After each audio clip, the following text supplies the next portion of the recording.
Welcome to the TopRank Marketing Digital Marketing News Roundup. I'm Tiffany Allen. And I'm Ashley Zeckman. You're not Josh. I know. I feel really short today, too. I'm wearing heels for once. In other news, we have several news stories to share with you from the digital marketing world today. First of all, did you know that most Americans check their emails several times a day? I believe that. Yeah, I do. Several is more like several hundred. Mm-hmm. Yeah, I just did it just now while we were talking. 78% expect to actually use it more in the next 5 years than they do now. Which is interesting, especially from a marketing standpoint when we're talking about how to reach people at several different times of the day with timely information. 19% of people surveyed check emails as they arrive, thanks to real-time notifications, and that rises to 26% among millennials. So as you can imagine, we're on our phones, we're looking at stuff, and we're going to buy things, right? Yeah. Customer path to purchase. So the kind of emails that people want primarily are deals and promotions from a marketing standpoint, shipment updates, so hey, this thing is coming to you, account alerts, so if your credit card is going to expire or if you have credits, news alerts, and then finally customer service. So I think we have a tendency as marketers to say people want helpful content and they want customer service, but really when it comes to e-commerce, they're just looking for a deal. I think that makes sense. Mm-hmm. Speaking of deals, blockchain, have you heard of it?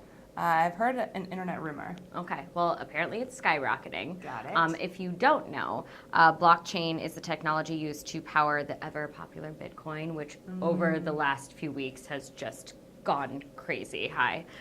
So next year, it's estimated that blockchain will be one of the largest users of capacity at approximately 60 data centers owned by or managed and owned by IBM. So IBM, I believe, is a 106-year-old company. So this has been they bet super hard on blockchain very early on, even when it was still just part of the dark web, when Bitcoin was part of the dark web. So this is a really big deal for them, and it's really going to, like I said, they're all in, and the market's estimated to reach $7.7 billion by 2022. So it's not going anywhere. No, that's pretty big. Invest in blockchain technology. Yes, do it right now. We'll wait.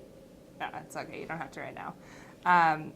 What's interesting is, when I was on Facebook over Christmas and I was looking through, like, what are my last minute gifting ideas? What can I get somebody on the cheap and on the quick? I was thinking about it, and the more I see things like reviews and things on social media about products, the more likely I am to purchase. I am not a unique snowflake in this realm. A global survey of nearly 23,000 people found that 78% of consumers are influenced by social media when they're doing their online shopping. Interestingly enough, the social commerce boom is being fueled by young mobile consumers, so folks on their phone that can go directly to purchase or check out an item from their newsfeed from whatever platform they're using. 33% of 18 to 24-year-olds say they would purchase items directly from Facebook instead of going to the store. So just like, buy, put it on my tab. 27% said Instagram and 20% said Twitter. And for 25 to 34-year-olds, the numbers decrease only slightly. So that trend is kind of going as more people are using their phones to shop, engage on social, the more likely they are to use that power to shop. It gets me every time when I see things in my feed. I mostly come to ignore the things on the side rail, but there's these Rothy's flats that have been following me around everywhere that I'm just dying to buy, and I have them sitting in my cart, but I'm like, should I invest? Facebook keeps telling me to. Eventually, like in 2 more weeks, you'll have them. I'll have enough money saved up to buy these flats. So speaking of Facebook, I know that you said millennials, what was it? People 18 to 24 are most likely to purchase from Facebook. Yep. But there is a new study, and it really has us asking, has Facebook usage among teens finally peaked? Oh no, it peaked in high school. So a recent report by Forrester Research found that YouTube holds the broadest appeal for people in the 13 to 18, I believe, range. So it's a slightly different range, which could skew the numbers a little bit. So YouTube holds 96% of teenagers are using that platform, which is crazy.